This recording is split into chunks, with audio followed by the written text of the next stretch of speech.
Guess what? Guess what? It is Thirsty Smurfing Thursday. How's everybody doing? My name is Matt. Sometimes I go by Grass Factor. We do what?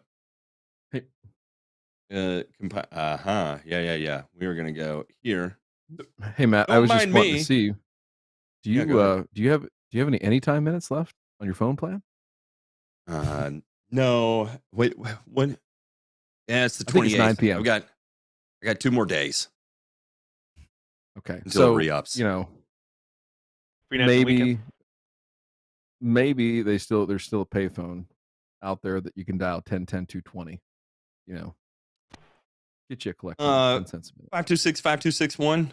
The time is the Captain D's time is. I think. Are you talking about all the phone calls I've gotten today? I guess, like I said, it's ruining your anytime minutes. Yeah, it has been a day of Spencer going nuts calling me. And we've got some good ones here. Here I'll run through these real quick because it's priceless, right? We'll get it out of the way. I'm sure he's gonna jump in here before too much longer and start crying about something. But Matt, you need to stop harassing Spencer on YouTube, or you will lose your Patreon and YouTube monetization. Okay, so we had that really? one, right? Yeah, and we have. Will Ryan and Ray stream with you for free, or are you paying them to be your friend and travel to Tennessee? What will happen if Spencer reports your party to the already announced venue? So it's obvious this has been plugged into a computer to read, right? Modeling his voice. So, yeah, it's funny. It's funny how that goes. Other things that have been going on is that my phone number has been signed up for various text notifications and stuff too. So anyway, it's funny. It's funny how it goes. That being said, we have a special episode of Thirsty Thursday today because if you look in your bottom right-hand corner, who do we see there? The aardvark. It's me, the aardvark. Holy shit! There you go. That's a good one. The aardvark. If you know, you know. If you know, you know. Oh god. We have Aldo here with us, and by the way, absolutely stroking a 4.0 right now. By the way, congratulations. Good work, sir. Yeah. Thank you very much. Appreciate it. I've been working my ass off on this fucking school shit, bro. I mean, good. As you should be.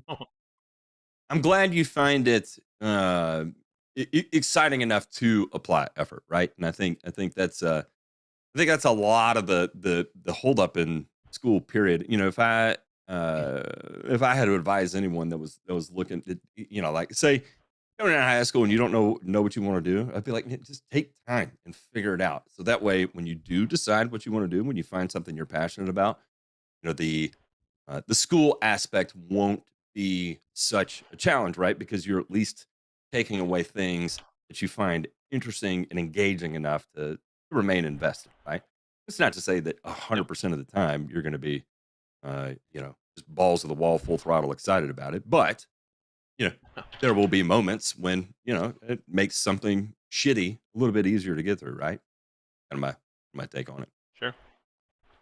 We are going to be taking questions from everyone, and we've already got some submitted here, but I'll explain how this goes. Never forget, we are human, we are fallible, we make mistakes. Anything we say on here, fact check, double check, triple check. Find someone to either co-sign or negate our bullshit. That's perfectly fine. That is fine by us, because you got to remember we're doing this live. We've got multiple screens going. We're trying to talk and answer questions and communicate with one another simultaneously, and it becomes difficult and overwhelming. And it literally takes a team of people to do this. I have no internet at my house because a 16-year-old girl took out the electrical pole right in front of my house, and so they got power back on. Okay? But she was okay. She did a full barrel roll. And landed in the ditch right side up. She was shaken up, but no injuries. Definitely, scared, I think is the word. Way to go. Yeah, dude. I'm sure that was Matt, the first time upside down in a vehicle. Did you tell that's her? a testament to a modern car. That's a testament to a modern car in that the car can be totaled, but you walk away from it just scared shitless. Yeah. You know, that's a testament. However, likewise, me being an old timer, I also remember when cars were such that you could do something like that, and not only would the car survive, you would survive, but you'd still be scared shitless. And that's kind of why I'm reluctant to get rid of my classic car, because those cars were tanks. Have you ever been upside down in a vehicle? Not yet. Any of y'all? I haven't been yet. Did you go out there and tell her that in your vast experience of totaling automobiles, this one turned out pretty good? I wish I would have been there. My wife was nice enough to go out and ask if anybody needed a towel or anything. You know, is there anything anyone needs? I remember they carted the lady, the young girl, out of the car, and of course, I mean, she's like way off into the ditch. Oh God, pretty deep into the woods, right? And they had to climb out through some pretty gnarly brush to get her. And they're like, "Is it okay if she just sits down on your porch?" I was like, "Yeah, for sure. Sit down. If there's anything you need, just let me know." But if I would have been there, you know, I would have told her, you know, listen, when I was upside down in a vehicle, the passenger side hit the telephone pole directly in between the front passenger door and the rear passenger door, and that pinned the person in the back seat after it split their femur and broke their hip. They were pinned by the indentation where the electrical pole caved in the side of the vehicle, and I had to punch out the sunroof in order to get out and the third passenger out of the vehicle. And in doing so, I was bleeding all over the place, and that was after the fact that I had been knocked unconscious for 10 minutes, and everyone around the car and in the car thought I was dead. Funny how that works. Anyway, I would have told her a story like that, but I didn't, because I probably wouldn't have said it. I'd been like, "Listen, sweetheart, you're okay, you're alive. Not worrying. Get over it. Let me know if you need some water." Yeah. Or a towel. Yeah. Jesus. Kids these days, Zoomers, they have all a bunch of pansy ass people. So and by the way, so questions, feel free to submit them in the chat. We'll get those over here in queue. We will take them first come, first serve. So be patient. If we don't know, if we haven't gotten to your question immediately, be patient. We'll get to it. It just may take a little bit longer. We're going to take questions for 45 minutes, so we're going to call it. That'll give us a chance to finish answering them, and then we can move on with our life. The first one here comes from Patrick Squires. He says, "Is CEC readings from a soil test company BS, other than if you sent in rocks?" I don't know where the idea would come from. Are CEC readings BS? What does that even mean? I don't know. Well, maybe he means. I'm just going to interpret real quick. I mean, they're not BS. They're an actual scientific measurement. We know that they may be, true, accurate, all that kind of stuff. Is he maybe saying that people put too much stock into CECs? Like if I have, there's some ideal range, or I think it's not knowing so much the range, right? It is more about like when you have a specific level, right? Say like mid to upper single digits, for example, versus, something in the low 20s. Like you would manage those soils slightly differently, not much, but slightly differently. And I think a little differently. Yeah. So that maybe that's more the context of the question. I'm just guessing, speculating. Yeah, and I think that's. Can I do that here? I'd say you're accurate. Can I trust you? In how you're saying. Robot Mike. I know. Listen. Can I tell you something? Mm-hmm. I really don't care for your pretentious ass, Robot Mike. Is it better now? Yes. Yep. Okay. It's much more pretentious. I like that. You like that? Yep. Yeah. Well, this guy's a CEC fucking weirdo. The CEC ratings, or numbers, are also derived based on the amount of calcium, magnesium, and potassium in somebody's soil.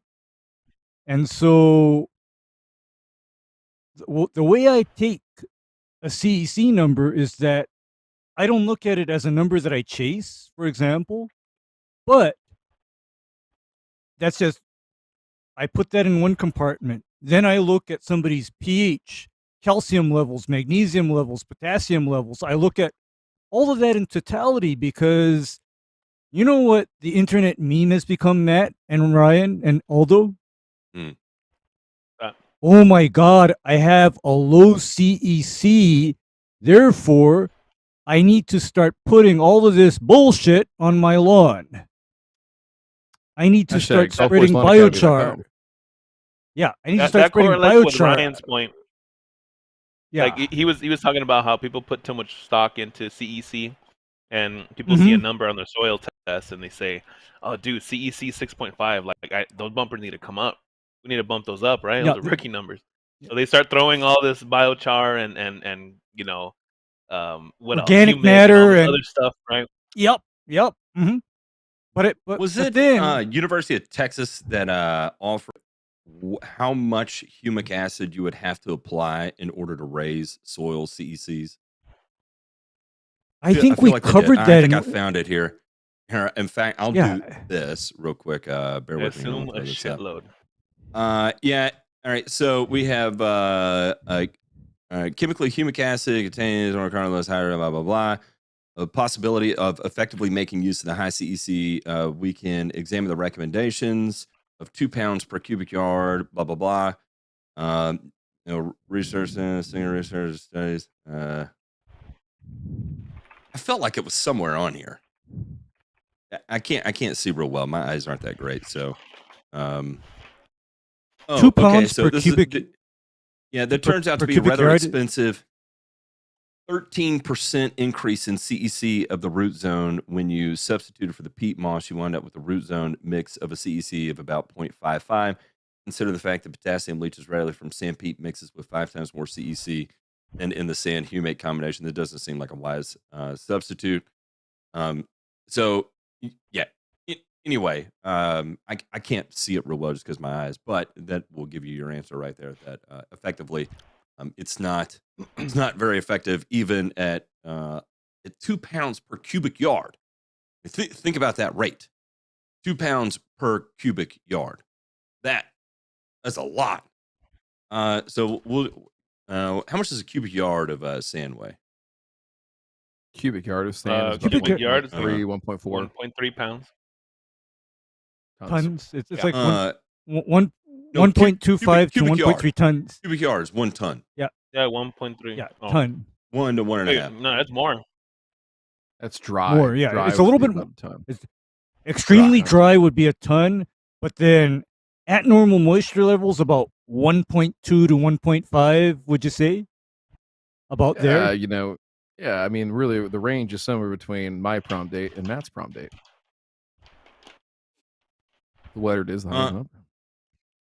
Yeah, so divide that by, or 2 million divided by that weight, right? And that'll effectively tell you, how many cubic yards are in a furrow slice, and then if you're adding 2 pounds for that, that'll tell you exactly how much you're adding, and you're not getting that much movement on your CECs from adding a high CEC material.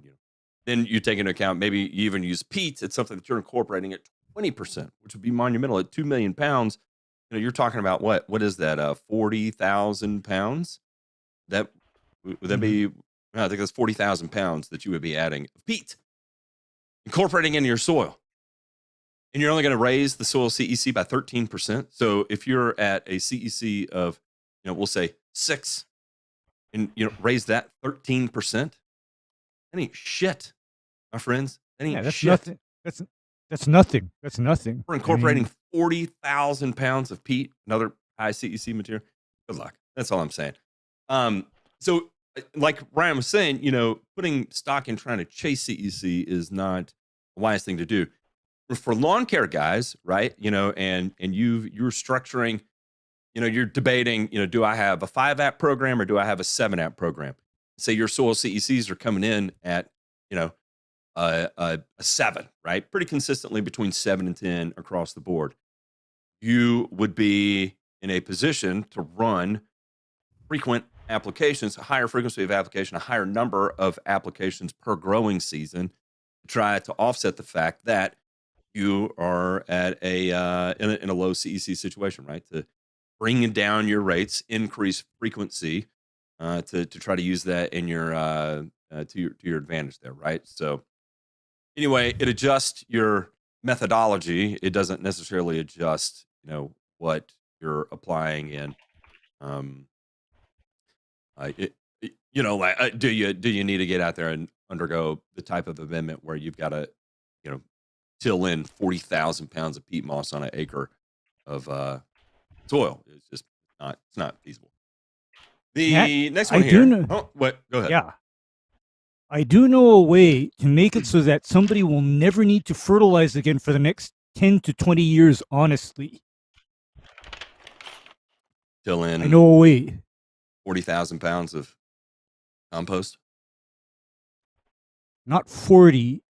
Try more like 100. No, let's put it this way.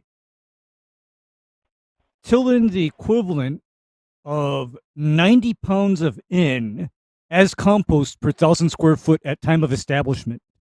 So if you did 40,000 pounds, and we'll say you're using 4%, right? Times 0.04. So that would be 1,600 pounds, divided by 43.5. That would be 36 pounds of nitrogen per acre, right? If you put 40,000 pounds of compost on it as a 444. Nick is out there so hard right now.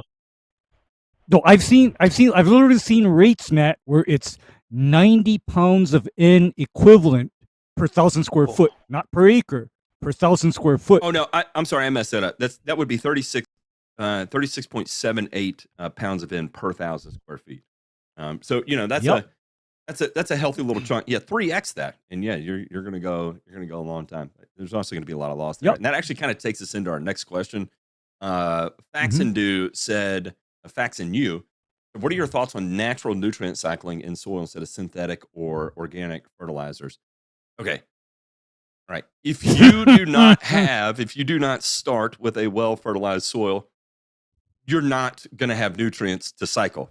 Does that make sense? Like you have to start with something to be able to cycle it, right? So if you're already starting from a state of, we'll say depleted in, you're not going to be able to cycle in that effectively because you had not enough there to begin with, right? Same with P. If you didn't have adequate P to begin with, you're not going to cycle P. Same with K, and with S, and with magnesium, and with calcium. What are you going right down the line, right? Now, assuming we'll say that you're at according to the MLSN or SLAN, you're at a sufficient level of K. You're at a sufficient level of P. Chances are, if you're not in a soil that has a high leachability, like a low CEC soil, and chances are, you can recycle a lot of your P and K.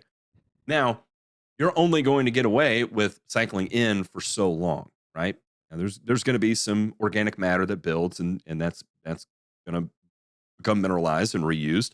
Your clippings are going to undergo a little bit of recycling there, but in reality, it's like, okay, you apply a pound of N. How much N are you going to get in return as you cut? Not much. Not much at all. Not that much. That's why you can put down a pound of N, and 6 weeks later, you're like, oh shit, it's time to put down more nitrogen because you cycled it. You cycled right through it. Okay. You got your initial 30 days of utilization where you got a big spike of N pooled in the soil, and then it gradually declined, right? And you got these little bits where when you cut, you're adding to it and then taking it away, and then maybe you got a little bit of mineralization of organic matter accumulation in the soil too. It's going to add to that spike and kind of drag it out, right? So 4 weeks turns into 5 weeks, maybe, and you feel great because you got that extra little bit of nutrient cycling out of it. That being said, P 100%. You can cycle P a long time. Good luck trying to take a soil from 50 parts per million of P to 21. Have fun. Good luck. Good luck. Yep. Taking something from 100 parts per million of K to 35, a little easier, right? That can be done with a little less effort, but still, it's not going to happen immediately. You're not going to do it from April to May in native soil. On sand, you could. You'd probably do it in a couple weeks or a week, but you're not going to get that done in a month on native soil. You're probably not going to get it done in a year on native soil. Probably not in 2 years on native soil. Now, whether you do it from synthetic or organic fertilizers, the plant doesn't know the difference. The soil doesn't know the difference. It doesn't know the difference, so it's entirely up to you. Now, you got to remember, the N, P, and K in an organic fertilizer is originally going to be in a fixed form, and as it undergoes mineralization, you're going to get release. You immediately apply it. There's going to be some that's available, right? Like leachable or in a soluble water form. soluble. Mm-hmm. Yeah, water soluble. But in how much of it? 10% maybe. So if it's a 444, 10% of those 4 units are going to be in a water soluble state, and then you're relying on mineralization from that point forward, right? So as far as nutrient cycling there, you might be slightly more efficient in nutrient cycling because you're providing such little amounts at a time. But are you really accomplishing anything different there? Not really. It's all serving the same function. It's all serving the same purpose. Just 2 different means to an end. That makes sense. You're not going to turn a pound of N from organic fertilizer into 4 pounds of N of synthetic fertilizer via nutrient cycling because you chose an organic source. Does that make sense? That's mysticism. Like, that's literal magic. Yeah. That's the kind of magic that caused millions of people to die. I knew it was coming. Okay? Try to time it Yep. right. I mean, it's true, though. Because that mysticism of trying to create something out of nothing is literally what killed a lot of people in Russia and China in times past. Hear that, Rasputin? Starvation is a thing, without a doubt. The next one here is from Jay Humphrey. He said, "This is a follow-up to the recommendation from Ray about my zoysia. I have Exteris on hand for my first fungicide nematicide app. When is it time? Also have Nematode assay report now, and it should be attached. Not sure why they did not report sting and lance numbers, though. Other types were counted with high numbers present for some of the types. My thought was to treat the centipede as well, but not if that's a waste of my Exteris. The zoysia looks good right now." Thank you. Note from J Frank there. The zoysia looks good right now. The centipede, not so much. As a side note, I have ground pearls in the centipede, probably in the zoysia too, but I think it's too robust enough to not show signs of damage. Opinions are welcome. Thanks to you all. All right. I already know Matt's answer. What's my for answer? the centipede? Glyphosate is a lot cheaper than Exteris. But it's on zoysia, so I would say Monument. Yeah, you know my feelings for bifloxysulfuron is deep. Actually, you know what? I'd be even worse, and I'd say, you know what? There's actually time for some Tenacity Syncor applications, followed by some, say, Thomas 31 sprigs. Just kidding. Let it all up. Just kidding. Just kidding. But seriously, looking at this, I would tell you that because your centipede is still, it's showing signs of stress, and because your zoysia is not showing signs of stress, I would literally treat both. Because here's the thing with nematodes. can move. They move, and not only that, with nematodes, it's a case of everything is okay until it's not okay, and then you're seeing turfgrass decline at the most inopportune and inconvenient times. And if you're not dormant yet, right now is when you put down 5 ounces of Exteris per 1,000 square foot and you water it in. You do it right now. And then the next time you do it is at the same rate in April or May. You put down another 5 ounces. And in speaking to your ground pearls, that is not an impossible situation. No, that's not an impossible situation because provided somebody has the means to apply a high volume spray, the following things work on ground pearl. Number 1, neonicotinoids like what's that? Xylam, Arena, Merit, that works.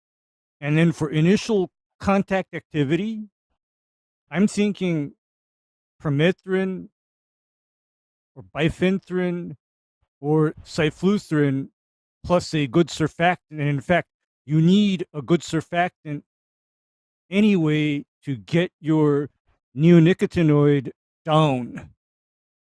So, if I were treating your lawn, that lawn would get an ungodly mix of cyfluthrin and Merit plus Exteris.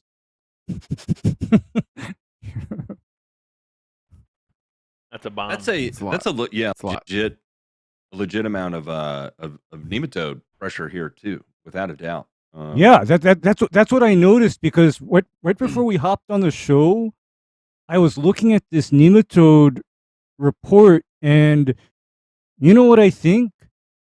I think this guy was lucky enough to sample from areas where the nematodes actually were. Because a lot of times what I hear from people is that their turfgrass is in obvious decline, but then when they send it in to get analyzed, they cannot find any nematodes. But then, you know what that University of Florida researcher, what that Brian Unruh said? When dealing with nematodes, you almost have to pay attention to symptoms, and weigh that out against the numbers where if you have the symptoms, then you have the nematodes. Because you might just be so out of luck that where you sampled from was a place where the nematodes were not at that time. And so that's why your green or your fairway or your lawn looks like hell, but then your university can't find any nematodes in the sample. Yeah, your say comes back as 0. Yeah, so then when you're in doubt, like in my case, do you know how much sod a bottle of Exteris will buy me? How much? Like 1,000 square feet. Nah, I'm thinking more like at best maybe about 60 square feet. Okay, 60 square feet. A bottle of Exteris will buy me about 60 square feet of zoysia sod. But it will save how many square feet? Robot. 60. Yes. 60 square feet of zoysia sod per bottle of Exteris. Damn. And so I look at how when I'm flying out that Exteris at, its normal use rates, that stuff becomes rather inexpensive, by comparison. Because turfgrass loss, is costly. Barry Kavanaugh wants to know how were the drag races. They were good. I actually got some great pictures. If you're friends of my wife on Facebook or Instagram, you can see them there. Jay Pink came and hang out. We had a good time. a lot of real fast cars, a lot of real loud cars. Kids had an absolute unit of a time, and all was good in the world. And then the next one here, Ryan, you posted this picture. What is it? What are we looking Oh, at here? What's oh, going let me go on? back. What's up with that? I do not know. Let me pull this up. This is from oh, let's see, We'll always get it. a friend of Learn it. the Ryan Nor podcast, and also this Pythium? podcast. I turned it on to him. No, oh no. So this gentleman, Mick is his name. Mick says, he did a slice seeding project, and he thinks so. He basically sprayed out and kind of scalped down as much as he could, and then seeded into that. And he is in Mhm. the upper Midwest. I'll just say that. I don't want to give away his location if he doesn't want it to, but upper Midwest. And he says he thinks he left too much thatch and dead material, even though he also dethatched too and didn't make a good enough seed bed. Probably got about 60% grow back, so I'm going to try and fill in yet this weekend. So he's saying in this picture, he's 3 weeks post seeding, second mow. Some of the grass has come in nice, some not at all. Some looks like it could use a kick in the ass as it hasn't really done much. Would you overseed? Would you wait till spring? And again, he's in the upper Midwest, Wisconsin. So he is What's Is this probably bluegrass? grass type is this? I think this is tall fescue. I think he mentioned this, and gosh darn it if I What? don't Do you know his remember. seeding rate? Seeding rate, I don't have a seeding rate. Let me see. Let's see. If he decided to go like 20 per thousand on fescue, then I would If say he's crowding the shit out of it. if No, I this don't think he did is that.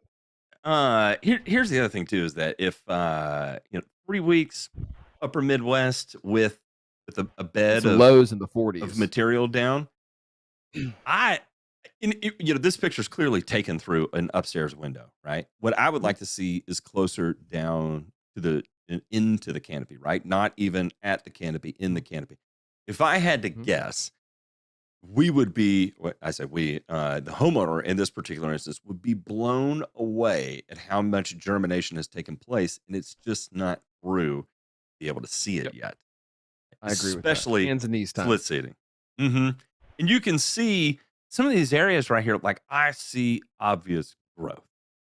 I mean, there's no doubt about it, right? Like you've got great passes right here. Again, was this area more of the debris removed than this area? Possibly. Does that mean this area isn't going to take? Not at all. It just means it's going to take a longer period of time before you see it. Right? It's easy to see grass germinating in bare ground or in holes that you poked, right? But if you just took regular fescue yard and broadcast seed on top of it, you're going to get a lot of germination whether you poked holes in it or not. And it's going to be hard to see unless you're down with a trained eye looking for the baby ass, baby hairs on the ass, type of grass blades that are germinating. So, in my opinion, I wouldn't be doing anything with it right now. I agree. I think you watching. let it. That was my initial thought too. Is let it ride. Your He's got plenty of density in the darkest areas, obviously. So it's not. Yeah, I can't think of, outside of it just being too early, I can't think of anything else that would be like, oh, hey, this is disease, or hey, that was my first thought, but No, I was wrong. no. I agree with Matt, but I think there's some areas that are struggling along. Go ahead, Ray. Yeah. I think this is just a case of patience. Just let it come in, and only thing I would offer is, once you see this level of germination or greater, maybe just a trace of nitrogen, just a little bit to kind of like boost it along. But other than that, I don't think this is catastrophic. Hang on 1 second here. I'm just trying to get a better look at that. Is that?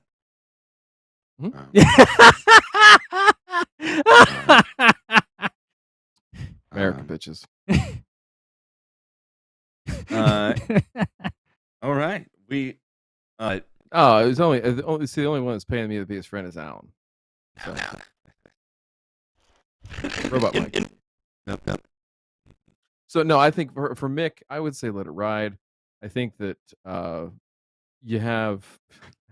you've done well to this point. Don't overdo it. And you're only 3 weeks. This guy in. actually 3 pays weeks me. is yeah. Is not. Shut up. You're on the payroll. All right. Anyway, I would let it ride. Patience is a virtue. And what do we always say, gentlemen? The only thing that happens quickly in agriculture is crop failure. Crop failure. I can and the only say thing that. Yeah, the only thing that happens fast in grass are terrible things too. I have done projects with like pretty thick stands of crabgrass, right? And it's one of those things that you get out, you hit it, do like a Pilex app or something, and I'll tell you right now, I am not going to take the time to get out there and meticulously scalp it to the ground and rake it all out and do all that. Like, no, man, I'm trying to get the seed down, do what I know is going to work, and then move on, and continue to make money for the rest of the day. And yes, and that level of density of organic matter that's there, it is a little slower to catch on and catch fire. But when it does, and then you've got nothing to worry about. It's just you did the right steps. Trust yourself. What is this? No airbags. We die like real men. Evie said, okay. Matt is so pretentious. He has a fancy mic and headphone. And I commandeered J-Pinks today. And I'm downgraded on headphones. Are these less pretentious than my other ones? Or are these more? Because they have more color? They have a built-in mic, so I can dual mic it if I need to. I think what's pretentious? Is this my Mexican showing? Just that you're trying to be something that you're not. That you're fronting. Like I believe posing? Is what the street term. Front. You are a fucking pussy. Yeah. Yes. I think the most pretentious thing would be if you had a custom earpiece that was, made for your ear canal. One of those things with like the little curly tube going up, like the one J-Pink's wearing right now. Brother had some of those. Had his ears molded. Yeah, his AirPods. Yeah, leave the man alone. I think J-Pink only owns like one T-shirt. I mean, what would they think about that? Yeah, and it's the one I sent him. It's tailored though. It's tailored. It is. It's cut for his jib. Mazama Blue says, I have a mono stand of Kentucky bluegrass, Mazama, doing okay in shady areas. Recommendation on other grass to fill in the trouble spots. Any tall fescue that would blend well? No. Not that I know of. But again, I don't have experience with this. Yeah, that would be my guess. Would be just let it grow. It's Mazama and doing good in the shady areas. That's what I'd want to know. I think turf type tall fescue might be a good bet just because it's going to match up best texture wise and also be perennial the most shade tolerant. I just don't know that one. I think it's more prone to getting a little bit bunchy if you don't plant it in the right. If you're overseeding into it, it's really hard, I think, to get it to balance out, in terms of the overall look of the lawn. So if you have a mono stand, especially, right, like matching up that color, you got to nail it. Otherwise, it's going to be like, oh, there's the ryegrass, there's the ryegrass, there's the ryegrass. Mm-hmm. I think with I'm really not up on the most shade tolerant or best turf type tall fescues, but that's what I would look into just from a shade tolerant standpoint. I think you'll be okay there. Yep. All right. What's Evie got? Domain knows better than I do. It's taking us over here. What the? He says, why am I getting dew spots in my front lawn? The leaf indicates the edge of the circle. We'll throw this up over here, and I will flip screens so everyone can see it. And it looks like this, right? So you see these dew spots that are in here. Why are the dew spots only showing up in certain areas and not others? Different grass. Yeah. That's could be a different grass. Could be there's more OM there. In the no, this is different grass for sure, different texture. In the first, like I'm going back in the chat and I'm looking, and from far away, it's definitely got the Poetry look to it. It's a duller, lighter green on the bottom. Bent? Oh, Yeah. Vital, yeah, you're right. No, I don't think it's bent. Not bent. I'd do yourself a little ID here. Let's look at, Evie, check out the bud shoot, check out the ligule ID key on rough bluegrass, Tripos trivialis. You're going to see some hairs in that collar right around the ligule. So take a look for that. See what you got. But yeah, bent grass, easy good giveaway is rolled the bud shoot, not folded. So just to make sure, but that doesn't look like bent to me. That looks like bent. Let's spray tenacity and find out. You could do that. Ooh. It's really not a bad way to do it. You know what? You want to roll the dice on that though? I don't know. Yeah. Well, Poetriv lights It's up way when more people matted. use tenacity, and then at that point, when the Poetriv is lit up, you can know where it is, and of course, Evie, when you know where it is, you know exactly what to do with it at that point, don't you? Well, J Pink makes a great point in the chat. He's asked if Evie has gone to whatever it is, Lawn Care Masters Academy or to Ginja's channel to do the Ginja's, 5-point yeah. inspection, and then listen 72 after you confirm that it's actually Poetriv, and you get really mad, you can go to serialdomesticabuser.com and you can learn how to beat your kids to take out that aggressive energy. Oh, other side. Yeah, that one. Other side, yeah, Your that side, elbow. Matt. Just I was gonna say, is that why you do elbow those to lap? the Is back? that why you do those lap was pulls so and those mad. delts? Yup. Yes. The whole point of doing lap pulls is to make sure you knock their ass out. And they don't ask you any more questions that they already know the answer to. You know what? I think that's the big fail was Just the to kid got up throw some and walked away on video. some things at the wall. Is there anything that you can apply to lessen dew adherence in the mornings? Yeah. Wetting agents, There's Matt. several. There's Wetting several, agents. Breaking yes. surface tension would cause that. Yep. Let's see here. There's on the other side of that, right? Like if you increased hydrophobicity at the surface, I'm guessing, I'm thinking out loud here. Could you artificially exaggerate the accumulation or appearance of dew?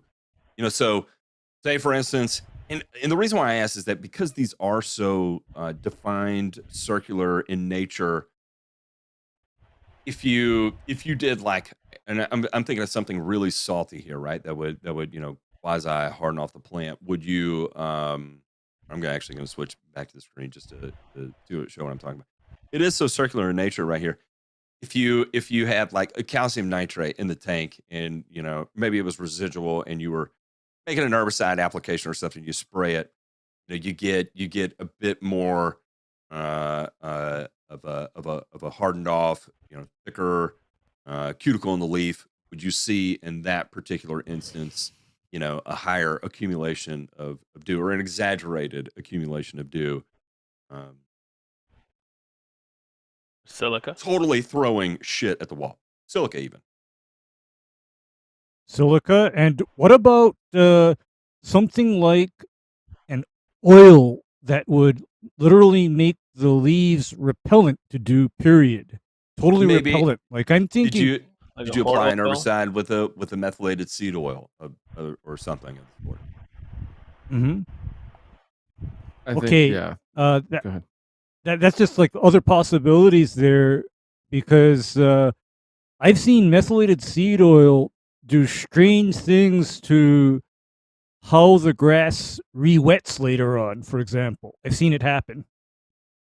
By the way, I love Mitchell products. May. Yeah, good place. Good place to start. Shit. But, Dew Cure is one option. I know that its functionality in that space is pretty good. If I was going to do something on, say, a a fall this time of year basis, and I was looking to prevent dew. So Vivax from Precision Labs, and there's a couple of private label products that they make in that space too that are basically a copycat of that. But Vivax is really good as a dew suppressant for probably like 5, maybe 6 days under ideal conditions if it doesn't get rained off, irrigated off. Oh, there he is. Hey. You and I are like to a use fucking pussy. yes. Vivax is nice. One of the ways we use it here in the northern part of the transition zone is on Bermuda grass. Well, you get a dual effect, right? So I can prevent 90+% of my frost when I have frost conditions that are going to be present. And also I'm getting wetting agent into the soil at an opportune time and building that up over time so that when I go into winter, the likelihood of desiccation, there's a lot of work that went on at University of Arkansas. I think Karcher, Mike Richardson, those guys did a lot of work on this piece about, using wetting agents as a tool to prevent winter kill on vegetative Bermuda grass. So there's a dual benefit there. So take it for what it's worth. Yeah, Evie's saying, it's not about the do. Just curious on why it's happening.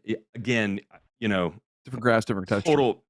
Yep, that's one thing. Did you spot spray with something that had methylated seed oil in the tank? I don't know. Did you take an herbicide that may have some sort of oil base in can additive and emulsifier?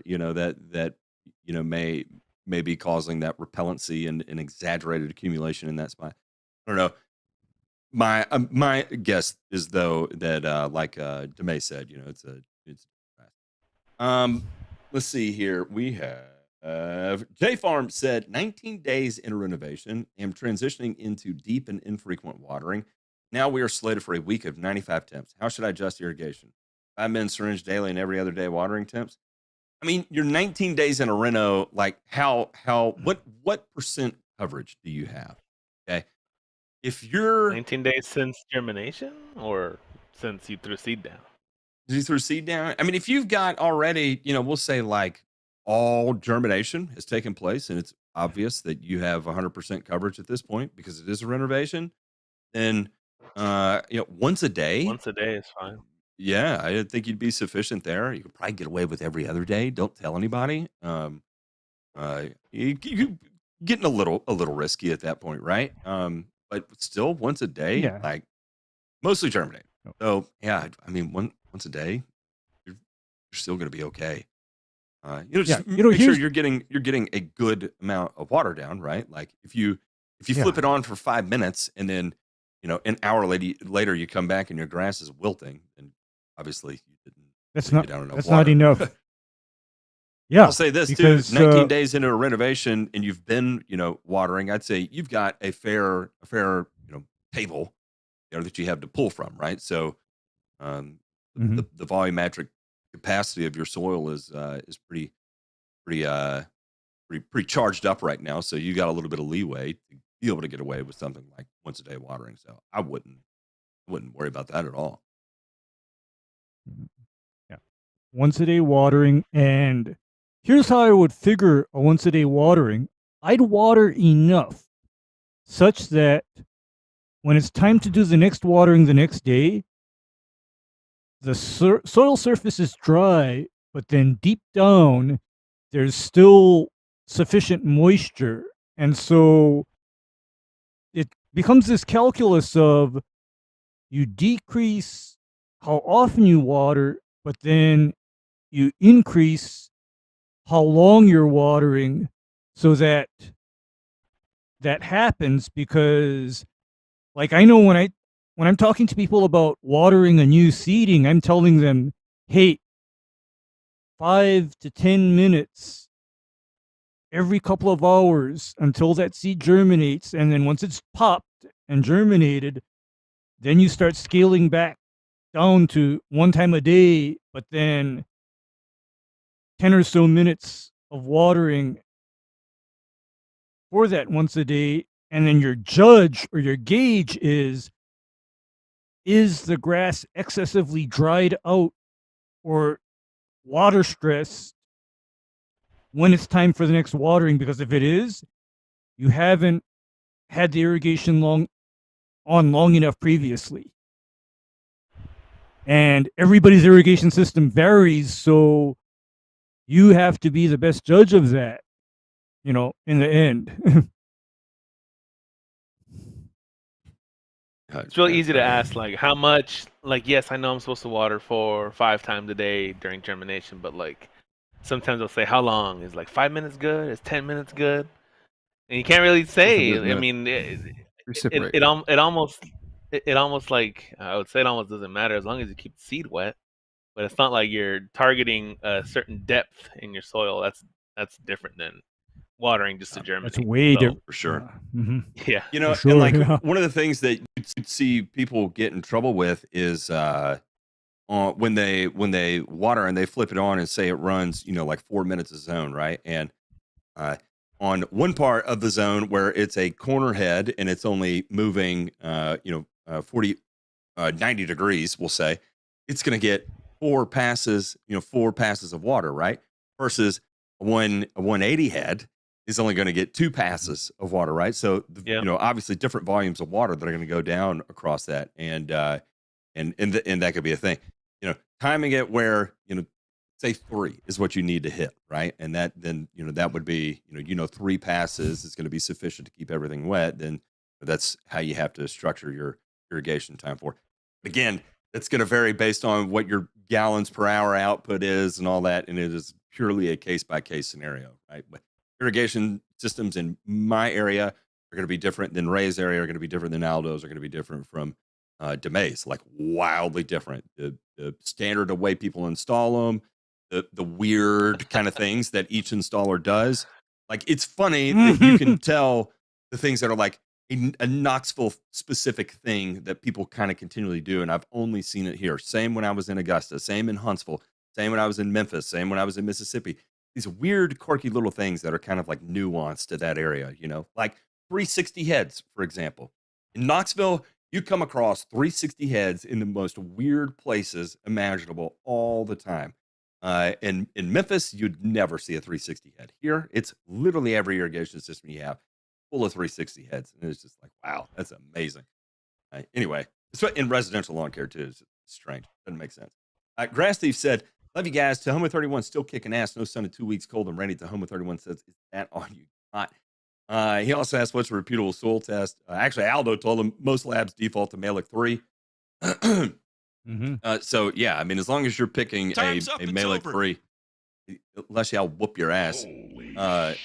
Holy shit is right. So, yeah, there it is. It is a just anywhere that does a Malic 3. I'll go ahead and get this out of the way here. Bear with me, guys, just real quick. Lushy, since you're here and you did that, save that money, because I was talking to people before the show. We just got contracted to run fertilizer, and the great thing is that at minimums we will be able to produce for commercial, right? If anything that's going to be available on the homeowner market, what we have is like floor stock for the person we're contracted to do the work for. Obviously we'll put that in Nor's hand and let him figure that out as need be. But because we are contracted to do this, we're going to do a base granule. Some of it is going to be like the NYMEX stuff. Some of it is going to be closer to what we were doing at Carbon Earth, more of a 1-to-1 there, including part of some of what we're going to be doing at truckload minimums is going to be centered around a poultry manure too. Luckily, that piece of it I won't have to touch, but some of the others that are going together. So, Lushy with Lushex, that is very much a thing that is going to be happening over the next 3 months. So, put that back into your pocket, because I've got 3 months to make absolutely as much fertilizer as humanly possible. In fact, he just got timed out by JPink to do it. And anyway, as that kind of develops, I'll talk more about it. But so starting somewhere in October is funny. I was actually texting with DeMay today about some of the weirdness that's going on, and then tonight, all of a sudden, I got a strange text and a signed contract. Anyway, for certain.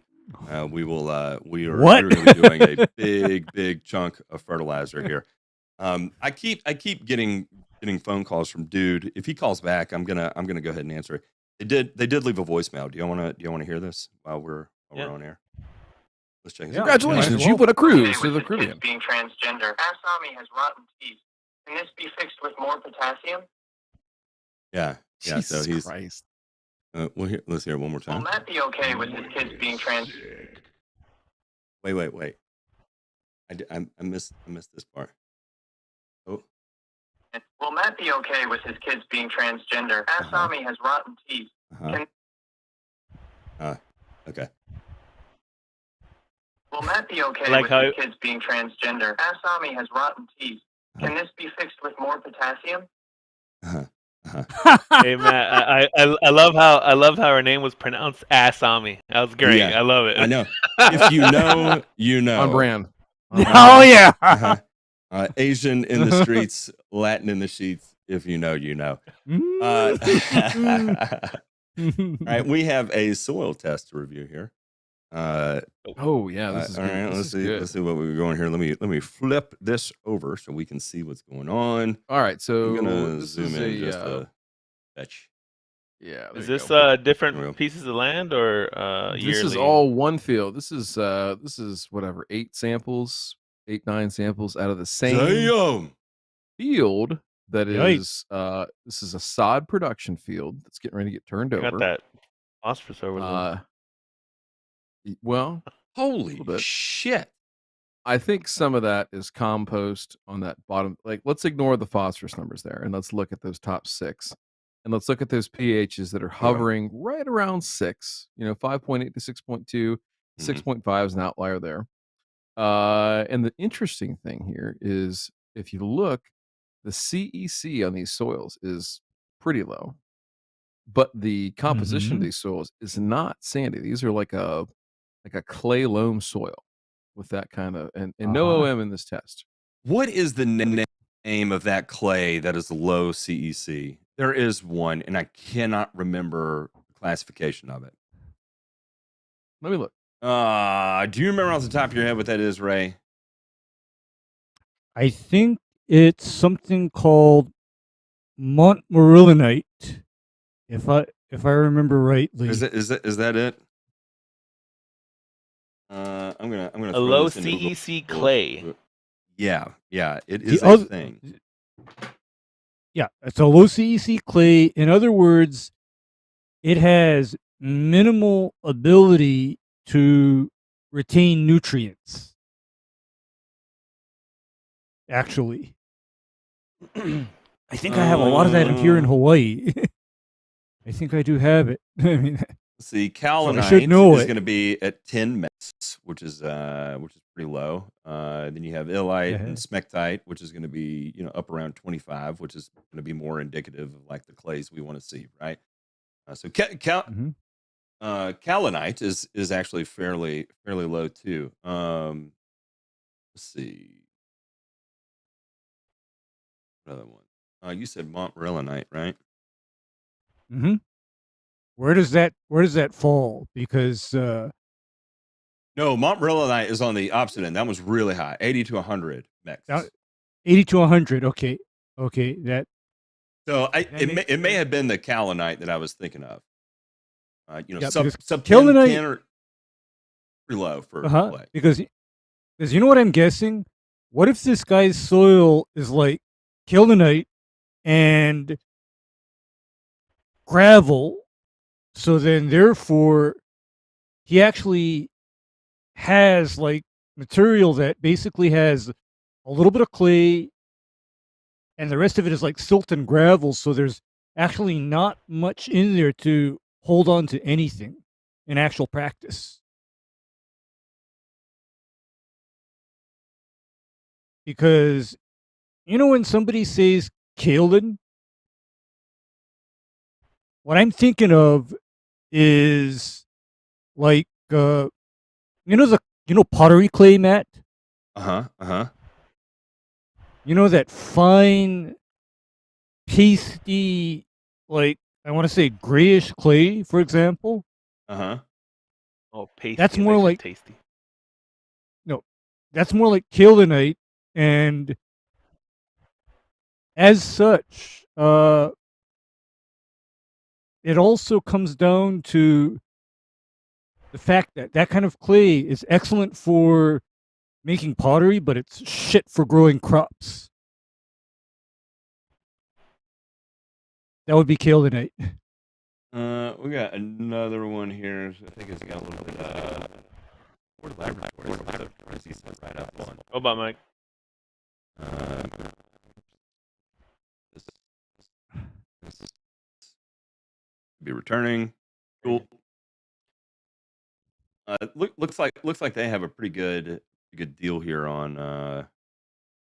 Let me throw this up on this window. Mm-hmm. I mean, Spencer, how you doing, buddy? What? I'm shit talking. You are a fucking pussy. Did he call you back? No. I don't know where anything went, Don. I don't know what is going on. At my computer. Oh, it's a PowerPoint, and I'm trying to open it in Adobe Acrobat. Who uses That's why. PowerPoint? I'm not going to look at a PowerPoint on this. Uh-huh. We'll save that for another day. What did you come across today? Anything? Let me ask you No, this: is this native or was this No, engineered? native. Okay. No, this is native. And this is in Ohio. This is in Ohio. Yeah. Have you Interesting done- soil, like I said. Have you done a what is the word I'm looking for? A soil survey, like a USDA soil survey, the maps Good they have question. online to Yeah, figure so we out can go to the. compositions. I could do that. That's a good question. Oh, web soil survey. Oh, of course, it's down right now. Why? Because they're trying to get an early start on the government shutdown over there at the USDA.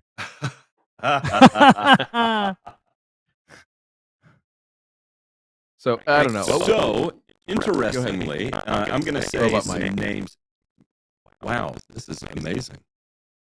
You need to get a way more pretentious mic, J Pink.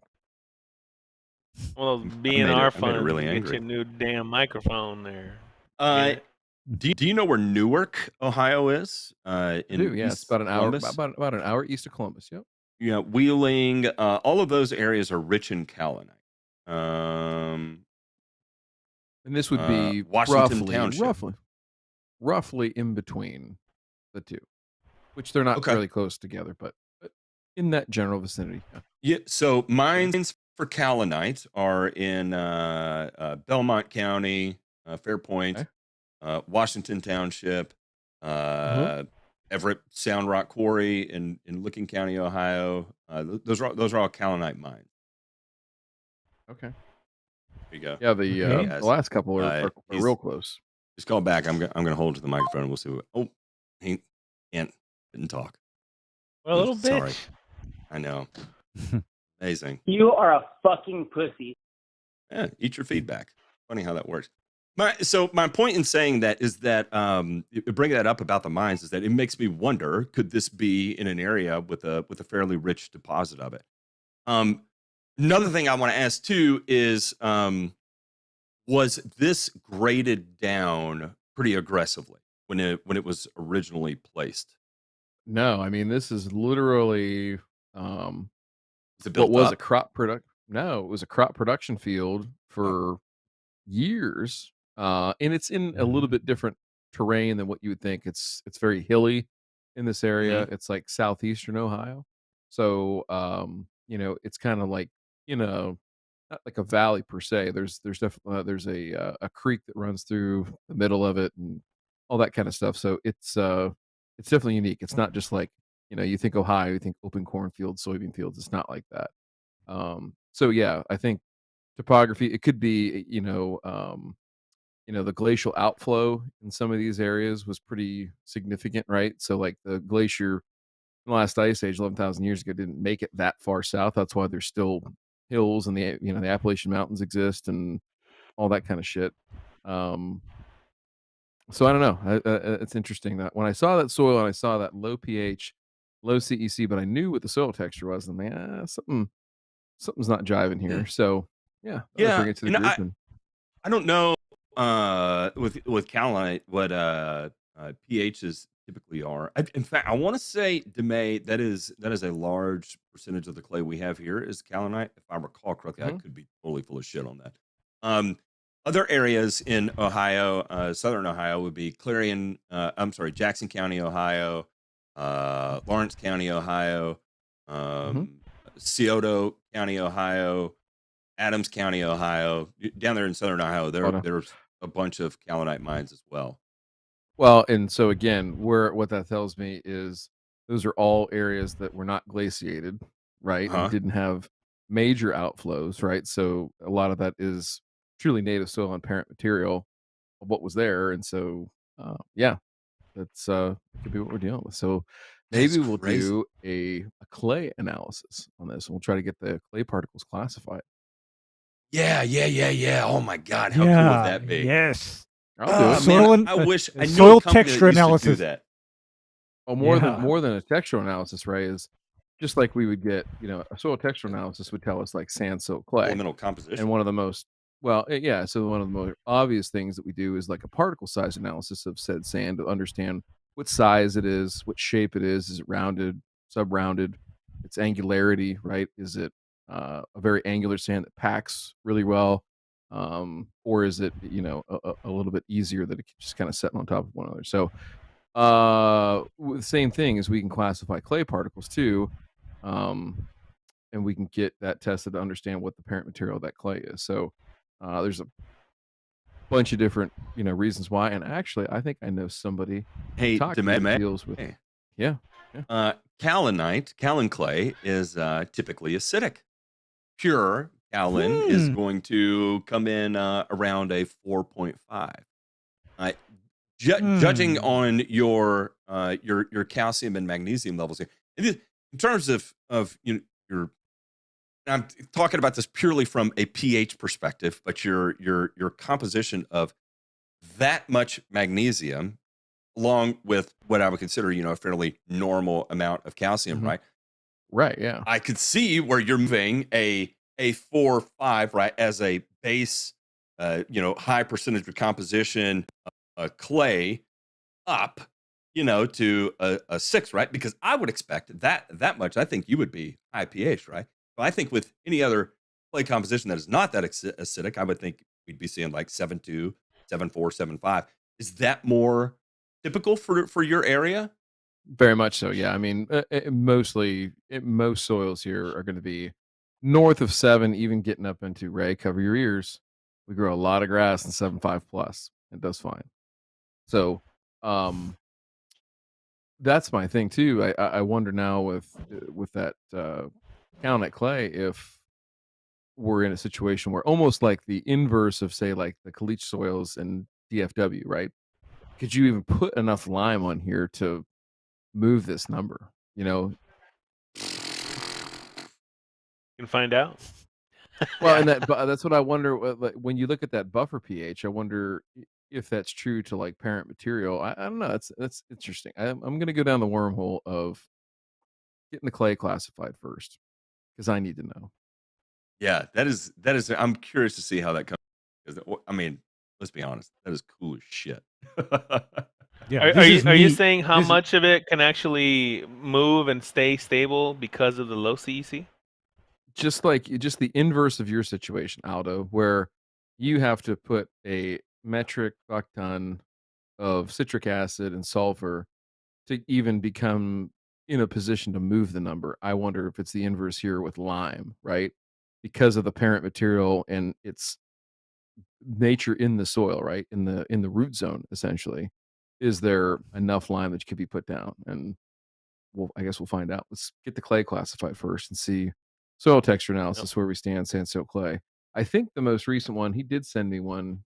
Let me do this real quick. Bear with me. We're spending a lot of time on this, but it's an interesting one. It's definitely an interesting one. Get out and find it here.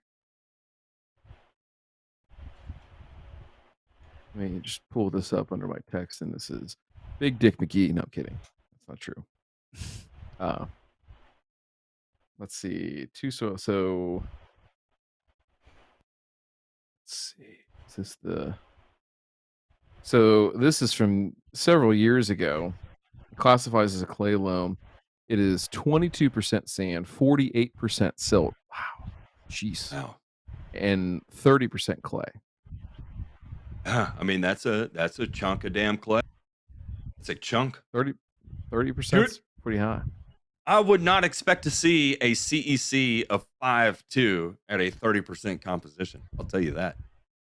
Not now. Unique. Unless it's a low CEC clay. So I guess in that case, that is interesting as hell. Well, and the other thing too that I've noticed this out there before, and we've had conversations with this grower before about how nitrogen applications, and we knew that it was low pH, so particularly like he uses a lot of urea for sod production, and I mean, you have a pretty good sense of like, hey, if I apply urea at X rate, quarter pound, half pound, whatever, on Kentucky bluegrass, for example, I should get X response. And I'm telling you, this is like when you push the accelerator to the floor and you're like, okay, come on, let's go. And misfires. Yeah, like it'll go, but you're just kind of like, this is not happening the way it should. And it's always like that. So I don't know. There's something to unpack here, and I don't know what all the pieces are. So oh man, that is cool as hell. CSI grass factor here. Look out. This is like this is interesting to me too because you are a fucking you know what it'd be Go looking at, Ryan?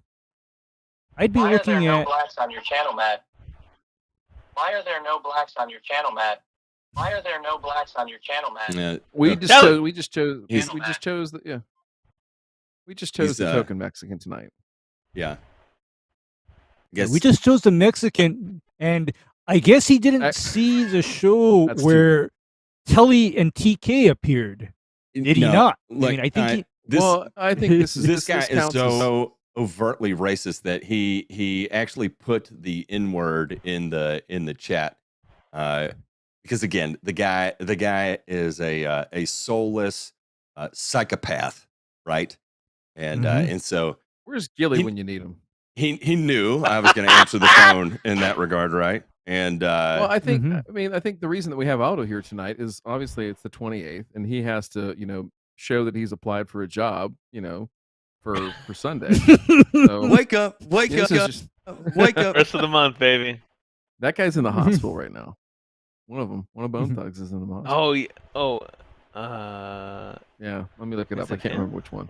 I feel like it was a different rapper. Oh, I'm thinking of the dude from 8 Mile. He passed recently. Yeah. While you look that up, we'll go to the next one here. New Hampshire irrigator says, "Will I? Oh man, Dad. Will I run into any issues putting down a pound per thousand of MOP Kentucky bluegrass this time of year?" Aldo told him, I always apply PRK with N. Also, 1 pound of MOP is salt overload. He's saying, don't load the soil right there. I agree. I wonder, are you? He said 1 pound of. I assume he's saying 1 pound of actual potassium from MOP. Jesus, you can do it, right? Is it the best? And you can get away with it in cool weather. Should you do it? No. And where you could really get into trouble is if you did that in like June or July, when it's warm outside. Yeah, and you can really, really burn the hell out of the grass like bad. I can think of one irreparably bad. I can think of one more reason not to be throwing down MOP at this time of the year. I can think of one more reason not to. In New Hampshire, I'd be afraid of snow mold. Yeah. Snow mold, yeah. Because go ahead. Because true or false, loading K as a quote unquote winterizer, hasn't that been found to, instead of doing good for the grass, in some occasions, then precipitate or worsen snow mold? Scientifically, only on bent grass has it been observed, but anecdotally, I've seen it on high cut in certain situations, particularly bluegrass. Really? More so tall fescue. So, Yeah. again, So I wouldn't get too yeah. worried about it. Like 1 pound, that's not enough. I mean, the rates that they were seeing that take place were like 6. obscenely high. Yeah, I mean they were like 2 to 1 K to N, something like that in the fall. So yeah, I wouldn't get too worried about it.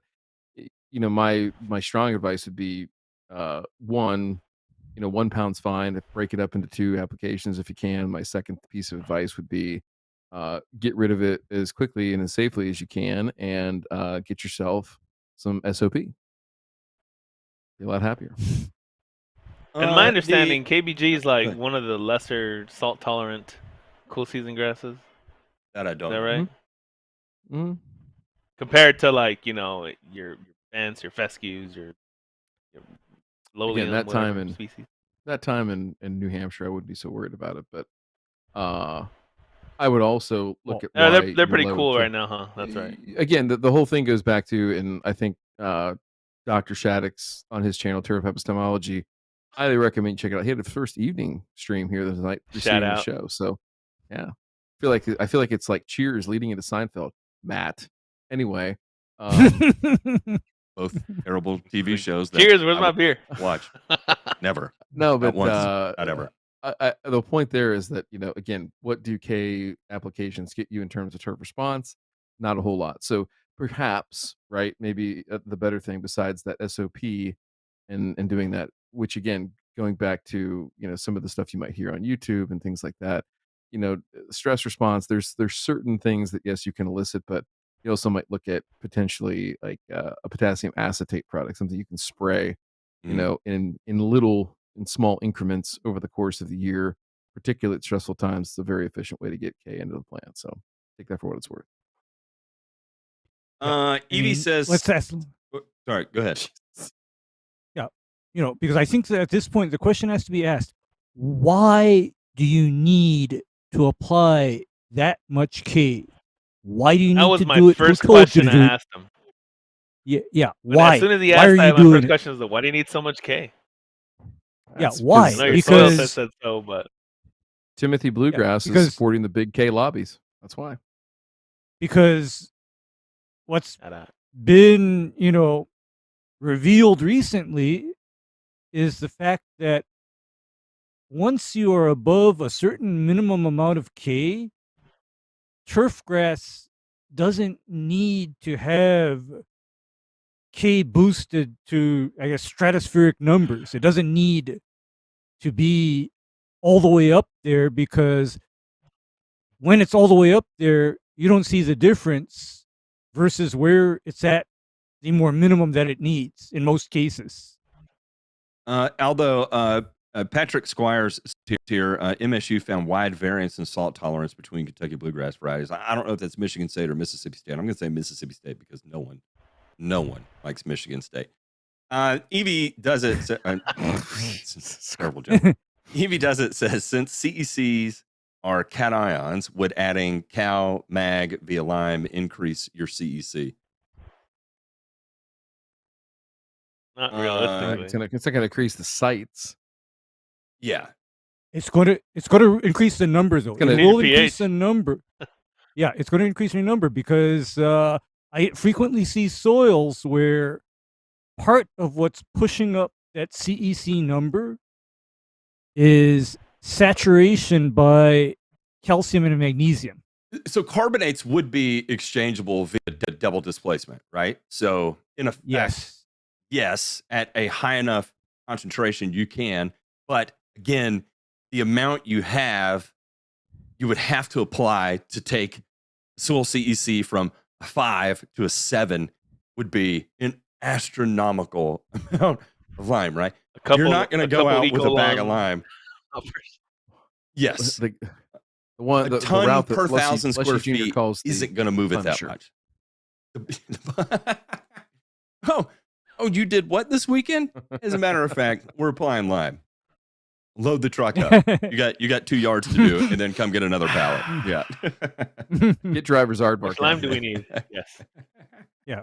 Yeah, or the alternate scenario is, what if that soil is on top of caliche, limestone, or in my case, Matt, coral? Then you're going to have astronomical calcium. Then you're gonna see it. Then you're gonna get it, right? So yeah, specific to lime being cal carbonate and mag carbonate. Carbonate is going to be exchangeable in that sense, right? But so yeah, you are increasing exchange sites to a degree, but again, you would have to apply so much patch requires. He reminded us it's actually Michigan State. Damn it! Former employer of Mel Tugger. Like Mississippi State growing bluegrass. That's cool. Yeah, you're not going to see it down there. It would be cool though, and I will say they have a pretty good turf program. If you attend it, what actually goes on there is pretty secretive because you don't see a lot of it published out into the world. Weird how that works. Hey, but says, real quick, it was just a trip. I went to field day at UCR a couple weeks ago, and they have a huge POA green. That they test a bunch of different shit on it, and then there was a part where it was just left alone, and it was nice. And it's like they keep that shit going in the heat of summer. It's crazy, dude. I mean, that is nuts. Impressive management that they got up there. Dude, anyway, go ahead.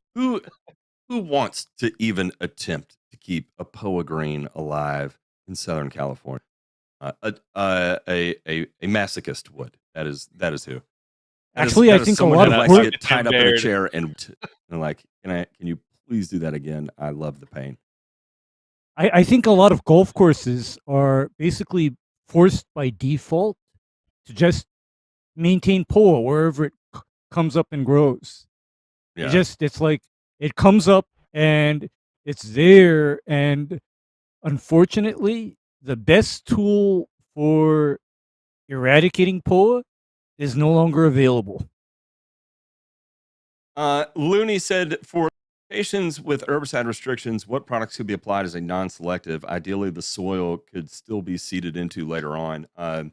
With herbicide restrictions, say you have to go 2,5-B exempt, right? Like finding something systemic in that regard, you're probably not going to. You're not going to find anything systemic. So you got to find a good burn down product. And things that are going to be relatively seed safe quickly would be like fatty acid esters. I mean, hell, you could go out there with a high enough rate in a good nozzle of horde oil and be non-selective about it. Yeah, you start moving into acetic acid, especially high concentration like glacial acetic acid or something. Then the rate of residual there that could potentially cause you problems, and then just the handling of it in general, I would probably stay away from it. But fire would be another one. Heat, right? Like a torch would be a great option in that regard. Seed immediately right into it behind it. What do y'all think? Fatty ester, fatty esters of fatty acid or soaps. I think would be okay. I think actually fire would be number acetic one, acid. Is that what scythe is? Acetic acid? No, scythe. No. Scythe is a fatty acid. I think it's called like nonanoic or pelargonic acid, something like that. I mean, that naming is based on the number of carbons in the fatty acid chain. But to answer Looney's question, if I couldn't spray out yards with Soul Stealer anymore, what I would literally get myself is I get myself a steam boiler. And then I tarp that yard, and then that yard would get steamed for at least 4 hours. Well, if you're just spot spraying or something, I would say, well, I don't know. Is scythe allowed in I don't know if it's allowed in Canada or not.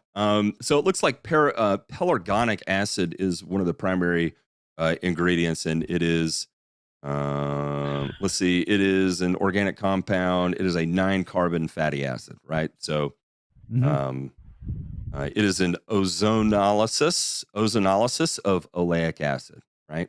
So oleic acid is an ester, fatty acid, and apparently you're doing a little not hydrolysis but ozonolysis, right? So You're oxidizing it. yeah, You're oxidizing the acids. Yikes. So then Irrigator also said, I put down a pound of N today. Is a half pound of K okay to put down tomorrow? I mean, again, if it's from MOP, you put down a pound of N today, a half pound of K tomorrow. Yeah, you can. Yeah, this time of year, Sure. yeah, You're you all can. right. We'll say like a 20-0-10, right? And you apply it at 5 pounds per thousand. You can do that all day long, right? I'm thinking, I don't know how long ago you put down a pound of K.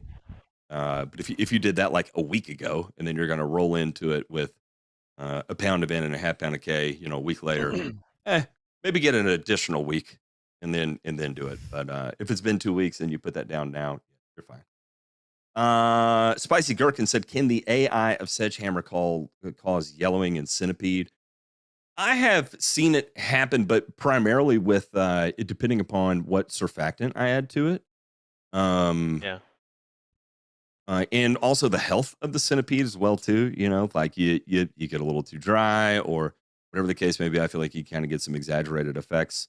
I mean, it's also late season application too, right? So the transition to fall, I would, yes, 100%. It's without a doubt possible. You may think it's not because 90% of the year when you're applying halcifuron, you don't see any ancillary damage from it at all, and you feel great about it. Oh, not a chance anything could ever happen with it, right?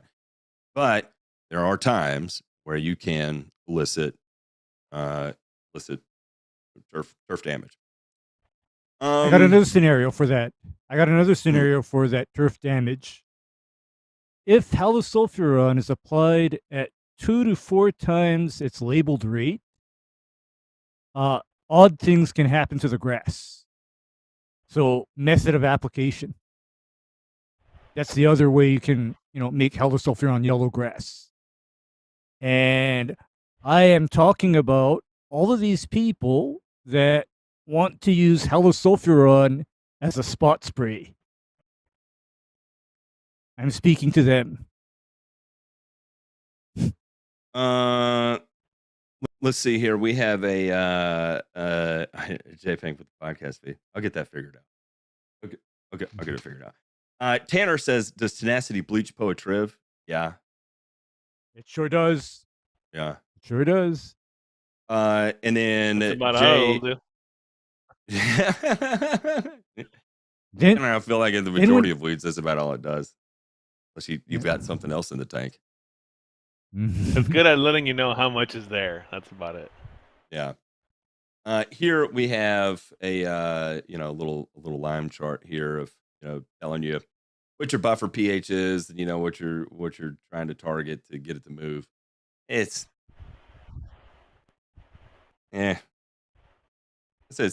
fairly accurate, right? Again, you're taking into account water pH here, right? So let's see. So they're calling for a half ton. If you're trying to move a 5.1 to a 5.2 with a buffer pH of, we'll say 7.1.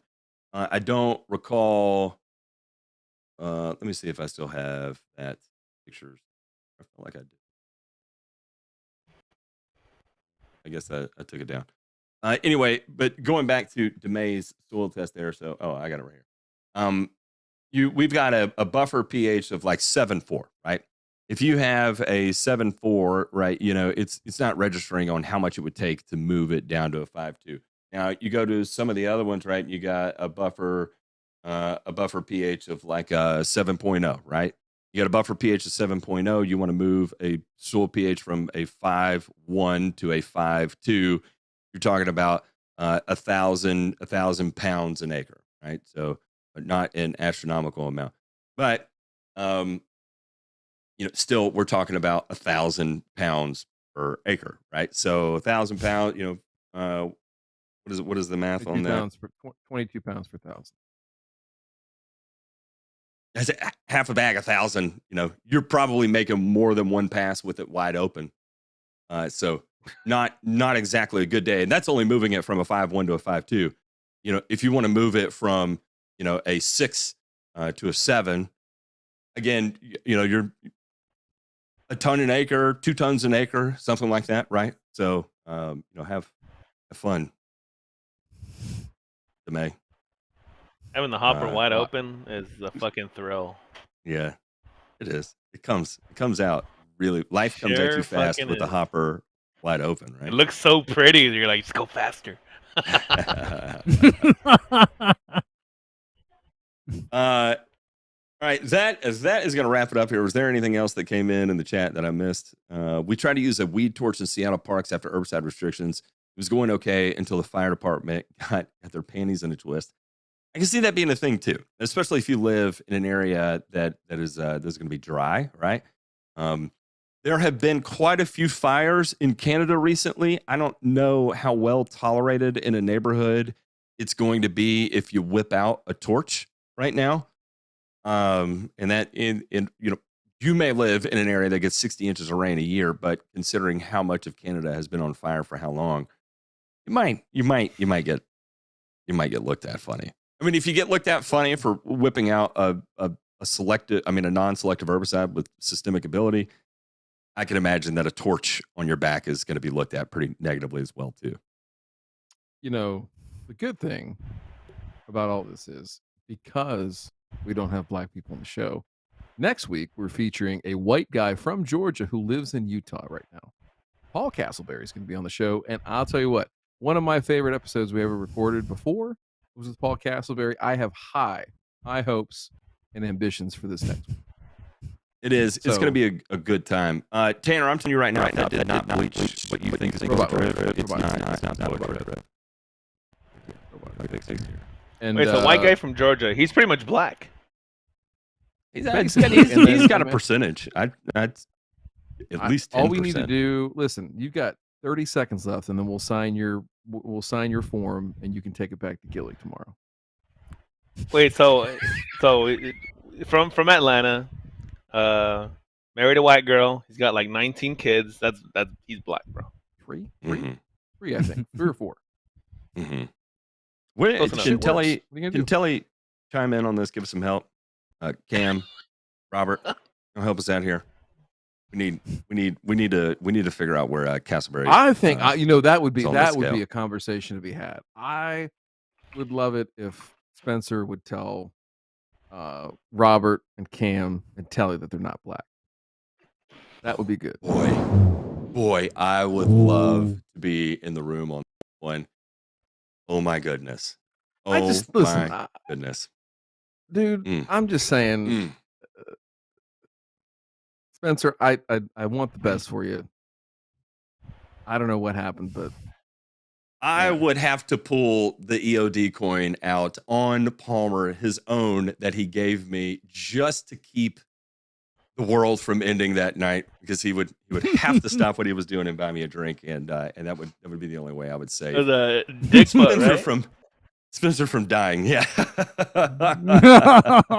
Yeah, he told me the story. That's pretty cool. I get the Palmer's the guy. You can see him just give Spencer the look, in that look that only Palmer can give. That it's just like you can see how dumb he thinks you are for what you're. It's you have to see it to understand, but when you see it, you're like, oh, okay. And then you got to end it. All right. Well, we gotta get out of here. I am at J Pink's house. I have commandeered his house, so I'm not gonna be able to do an after show. We'll get something figured out. We're gonna be doing drinks this weekend, if I recall correctly. Happy hour tomorrow. Yep, happy hour tomorrow for the members. Patreon.com/Burnham Return. I pay. I do not pay. I pay. What's my everybody to be my friend? Hey, what's my rate tomorrow for doing a power hour? $2.19 an hour. 2.19 beers per hour. BPH is what. Hey, Ryan, you heard Matt talk about his new FERT deal. Price went up, homie. Charge him more. By the way, if anybody is interested in that in truckload quantities, shoot me an email, thegrassfactor@gmail.com. I'm not going to give out my work email. I'll forward you over to that. Again, it is. There's Cam. Cam said, "Hold my beers, fella."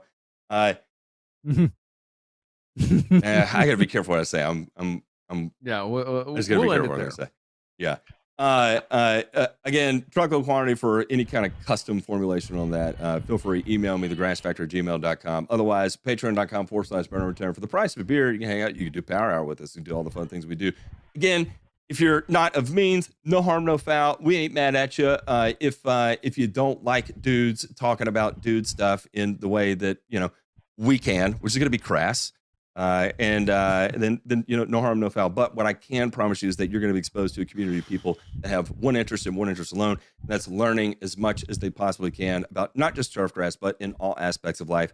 And everybody that's a member has value to bring regarding various aspects of life, whether it be law, audio design, whether it's flying helicopters, flying airplanes, for Christ's sake, antipsychotic drugs, surgery, antipsychotic drugs, muscle building drugs, and androgens, estrogens, progesterones. We covered the nootropics, narcotics, things that go small boom, big boom, and of course all our favorite pesticides. Everything from prodiamine to monosodium methanorsinate. We've got it all figured out. Did I leave anything out? Okay, everyone. Listen, in the spirit of our guest and in the spirit of the diversity on the show, you are a fucking pussy. Mm-hmm. Let's go out with Aldo saying, giving us the Viva la Grass Factor in Espanol. I don't know if you can say. Can you say Grass Factor in Spanish? What's that would be? Say sped. I don't know. Grass Factor, factor de césped, or factor de pasto. Sí, de pasto. This guy's a fucking weirdo. Yeah. Buenos noches, bitches. Buenas noches. We'll catch you on the flip side. Everybody, see you guys. A great night. Bye. Oh, I hit the wrong one. Whoops. I wrecked everything. Wrecked it all.